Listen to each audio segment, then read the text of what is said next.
नमस्कार, एक बार फिर से बहुत बहुत स्वागत है आपका हमारे YouTube चैनल में। आपने अक्सर 64 बिट और 32 बिट के बारे में सुना होगा, तो आज की वीडियो में मैं यही बताऊंगा कि 64 बिट और 32 बिट में क्या फ़र्क होता है। और बस इनका फ़र्क ही नहीं बताऊंगा, मैं ये भी बताऊंगा कि ये बिट होता क्या चीज़ है, आखिर इसका क्या लॉजिक है। साथ ही थोड़ा बहुत मालूम है इसके बारे में, तब भी ये वीडियो पूरा देखिए, शायद कुछ अलग जानने को मिले। चलिए शुरू करते हैं। देखिए, ये बिट की कहानी जो है प्रोसेसर से शुरू होती है। अब आप सोच रहे होंगे, नहीं जी, हमने तो सुना है कि विंडोज़ बिट में होता है 64 बिट का विंडोज़ और 32 बिट का विंडोज़। कुछ लोग सोच रहे होंगे, नहीं, हमने तो सॉफ्टवेयर के बारे में सुना है कि सॉफ्टवेयर 64 बिट का होता है, फलाना सॉफ्टवेयर 32 बिट का होता है। तो टोटल मार के यहाँ पे तीन चीज़ हैं अलग अलग बिट की।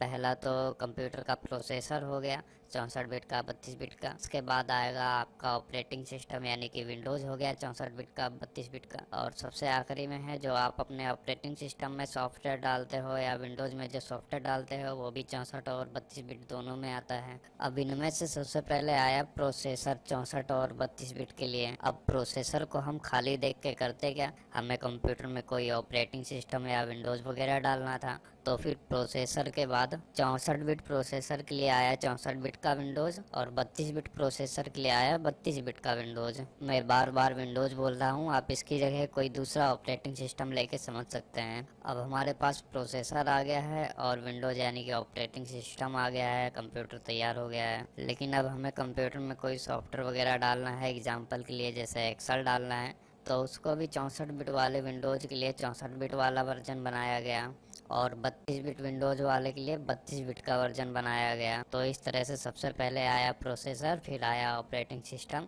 और आखिरी में आया सॉफ्टवेयर। हम बिल्कुल बेसिक से शुरुआत कर रहे हैं। अभी तक आप ये समझे कि इन तीनों में से कौन सा किसकी वजह से आया है और क्यों आया है। और साथ में ये भी समझ गए होंगे कि 64 बिट और 32 बिट का मेन लफड़ा प्रोसेसर से स्टार्ट होता है। और क्यों होता है, इसके लिए हमें सबसे पहले बिट के बारे में समझना पड़ेगा कि आखिर ये बिट ही क्या चीज़ है। मेन कहानी की जड़ तो बिट ही है। सबसे पहले हम शुरुआत करेंगे कि ये एक बिट क्या होता है, दो बिट क्या होता है, तीन बिट से क्या हुआ, और इसको देखते देखते आप समझ जाएंगे कि 32 बिट से क्या हो रहा है और 64 बिट से क्या हो रहा है। आपने कई जगह सुना होगा कि कंप्यूटर 010101 की वैल्यू पे चलता है। इस 0101 का मतलब ये होता है कि कंप्यूटर हमारा जो भी कुछ याद रखता है, इसमें जो भी डाटा स्टोर होता है, जो भी सेव रहता है, उसको वो 0101 के नाम से ही पहचानता है। अब ये 0101 प्रोसेसर के लिए एक एड्रेस की तरह भी है और एक घर की तरह भी है, क्योंकि कुछ ढूंढना होगा तो 0101 के नाम से ढूंढेगा, और कुछ स्टोर करना होगा, कुछ सेव करना होगा, तो वो भी 0101 के हिसाब से सेव किया जाएगा। अब मानिए जैसे कि हमारे पास सिर्फ एक बिट है, तो यहाँ पे हम कितनी वैल्यू स्टोर कर सकते हैं, 0 और 1। एक बिट में दो ही अक्षर आ सकते हैं, 0 और 1। अब जैसे कि हमारे पास स्पेस अवेलेबल है 2 बिट की, तो यहाँ पे हम 0101 कितने तरह के सेव कर सकते हैं, देखिए आप स्क्रीन पे। पहला 00, दूसरा 01, तीसरा 10 और चौथा 11। यानी कि इसके बाद हम कोई पांचवा जोड़ा तो बना नहीं सकते हैं। अगर ज़बरदस्ती बना भी देंगे तो वो इन चारों में से किसी का हमशक्ल होगा। उसी तरह से मान लीजिए अब हमारे पास आ गई 3 बिट, यानी कि हम तीन तरह के अक्षर लिख के, अक्षर बोले तो 0101, जितने जोड़े बना पाए बना लें। तो आप स्क्रीन पे देखिए, हमने 8 जोड़े बना लिए हैं। 8 से ज़्यादा नवा बनाएंगे तो वो मैचिंग हो जाएगा।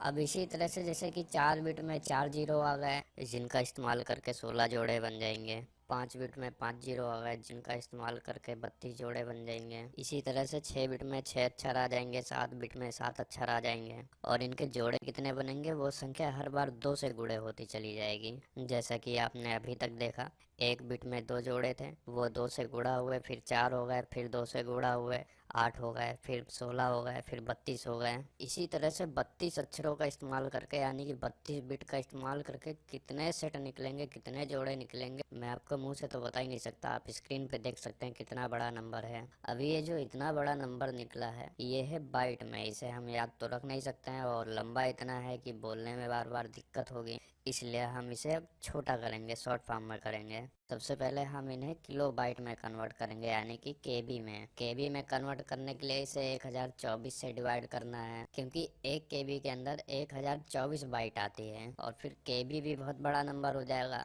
उसको हम MB में कन्वर्ट करेंगे यानी कि मेगाबाइट में। इसके लिए फिर हमें 1024 से डिवाइड करना पड़ जाएगा, क्योंकि 1 MB में 1024 KB आती है। अब आप देख सकते हैं 4096 MB बना है। 4096 MB को GB में कैलकुलेट करने के लिए 1024 से भाग करेंगे तो टोटल मार के जो वैल्यू आई है वो है करीब 4 GB। इसका मतलब हमारा जो 32 बिट वाला प्रोसेसर है वो 4 GB से ज़्यादा याद नहीं रख सकता है। बोले तो सीधा सीधा मतलब ये है, हमारे 32 बिट वाले प्रोसेसर में 4 GB से ज़्यादा की रैम नहीं लग पाएगी। यानी कि आपका अगर कंप्यूटर 32 बिट प्रोसेसर वाला है तो उसमें आप 4 GB से ज़्यादा की रैम नहीं लगा सकते हैं। अब आज के ज़माने में 4 GB रैम कितनी कम है तो आप सभी जानते होंगे। कंप्यूटर में कोई भी हैवी सॉफ्टवेयर, हैवी गेम वगैरह चलाने के लिए 4 GB रैम तो कम ही पड़ जाती है। 8 GB 16 GB चाहिए होती है, तो और ज़्यादा रैम सपोर्ट करना 32 बिट प्रोसेसर के बस की तो बात थी नहीं, इसलिए आया 64 बिट का प्रोसेसर। अब इसी के लिए 64 बिट का ऑपरेटिंग सिस्टम यानी कि विंडोज़ भी लाना पड़ा, और फिर ऑपरेटिंग सिस्टम आ गया तो फिर सॉफ्टवेयर भी लाना पड़ा 64 बिट का। अब इसी तरह से अगर 64 बिट की कैलकुलेशन करी जाए तो फाइनल नंबर निकल के आएगा 16 EB यानी कि एक्साबाइट का। यानी कि आप 64 बिट के प्रोसेसर के ऊपर 16 एक्साबाइट तक की रैम लगा सकते हो। अब ये एक्साबाइट क्या होता है मैं आपको बताने की कोशिश करूँगा। जैसे कि 1024 GB का हो गया 1 TB, और 1024 TB का हो गया 1 PB, और 1024 PB का हो गया 1 EB यानी कि एक्साबाइट। मतलब ये हम 64 बिट के प्रोसेसर के ऊपर दिल खोल के जितनी चाहे जितनी रैम लगा सकते हैं। अब मैं एक सवाल पूछना चाहूँगा आपसे कि बताइए 64 बिट का प्रोसेसर सबसे पहले कौन सी कंपनी लाई थी, इंटेल या AMD? सबसे पहले 64 बिट का प्रोसेसर AMD लाई थी, जिसने 2003 में एथलॉन और अप्रॉन नाम के प्रोसेसर लॉन्च किए थे। ये 64 बिट के पहले प्रोसेसर थे जो नॉर्मल मार्केट में आ गए थे। इतना सुनने के बाद आप समझ ही गए होंगे कि 64 बिट बढ़िया है 32 बिट से। लेकिन अब बात करेंगे अगर आप 64 बिट का इस्तेमाल करते हैं तो आपके कंप्यूटर में क्या क्या चीज़ होनी चाहिए। देखिए 64 बिट का असली मजा लेने के लिए आपका जो है कंप्यूटर का हार्डवेयर भी 64 बिट का होना चाहिए। हार्डवेयर बोले तो मेन प्रोसेसर आपका 64 बिट का होना चाहिए। अब कंप्यूटर को तो आप देखोगे नहीं, इसके अंदर कोई ऑपरेटिंग सिस्टम डालोगे लाइनेक्स या विंडोज वगैरह या और कोई भी, तो वो भी 64 बिट का होना चाहिए। अब ऑपरेटिंग सिस्टम में कोई ना कोई सॉफ्टवेयर भी डालोगे तो वो भी 64 बिट का होना चाहिए। मेरा कहने का मतलब ये है अगर तीनों चीज 64 64 64 बिट की होगी तभी आप 64 बिट का असली मजा ले पाएंगे।